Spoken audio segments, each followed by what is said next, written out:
నేను అని అంటే నాలోంచి నేనన్న భావన ఒకటి వస్తుంది.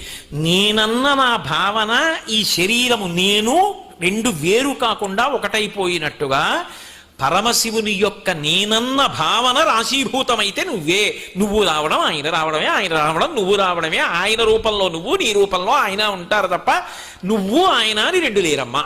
ప్రకృతి పురుషుడు ఒకటై ఉంటారు. పాల తెల్లతనము వేరు చేయగలరా?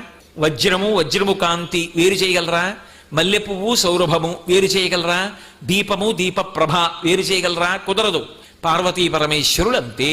ఒక కారు యొక్క వేగము రెండు విడివిడిగా ఉంటాయా? కారులో కూర్చుంటే వేగంగా వెడితే విశాఖపట్నం వస్తాను. కారు వేగము వేరు కానట్టు భగవంతుడు భగవంతుని శక్తి వేరుకవు రెండు ఒకటే. ఆయనే ఆవిడే ఆయన.